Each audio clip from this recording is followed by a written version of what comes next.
ईश्वर का प्रेम, दया और अनुग्रह आप सबों को प्राप्त हो और ईश्वर का वचन आपके जीवन में परिवर्तन लाए। आज पेंतेकोस्त का पर्व है और पवित्र आत्मा का वरदान सबों को प्राप्त हो। पास्का का मौसम पेंतेकोस्त के पर्व के साथ समाप्त होता है। इस दिन हम यरूशलेम के ऊपरी कमरे में एकत्रित प्रेरितों पर पवित्र आत्मा के उतरने का पर्व मनाते हैं।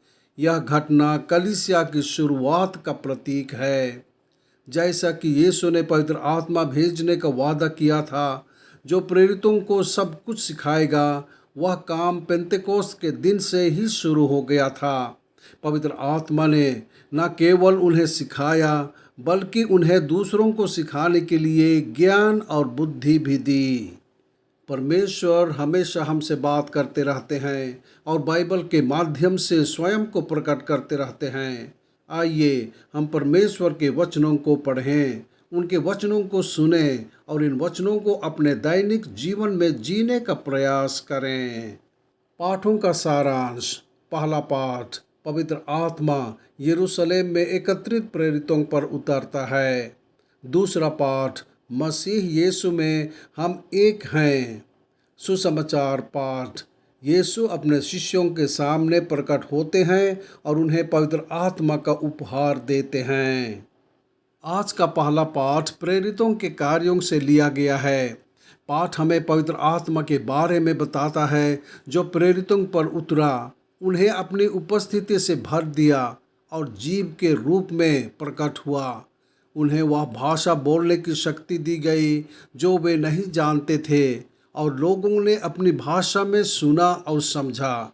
इस असामान्य घटना से सभी लोग आश्चर्यचकित थे। यह पेंतेकोस्त का दिन था। यीशु ने पवित्र आत्मा भेजने का जो वादा किया था, वह पूरा हो गया। दूसरा पाठ कोरिन्थ के लोगों के नाम संत पौलुस के पहले पत्र से लिया गया है।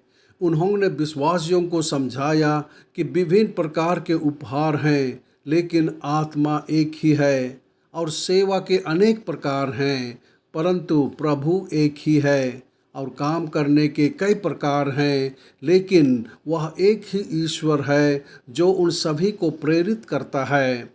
जिस प्रकार देह एक है और उसके अनेक अंग हैं, और देह के सब अंग यद्यपि अनेक हैं, फिर भी एक देह है, वैसा ही मसीह के साथ भी है।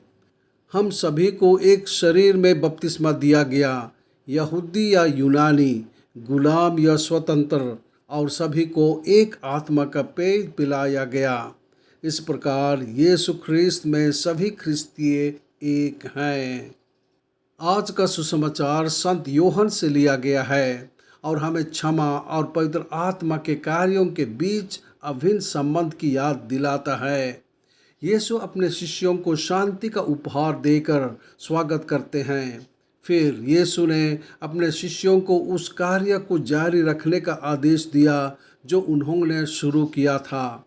उन्होंने उन्हें सिखाने और उपदेश देने के लिए भेजा, जैसे पिता ने उन्हें भेजा था।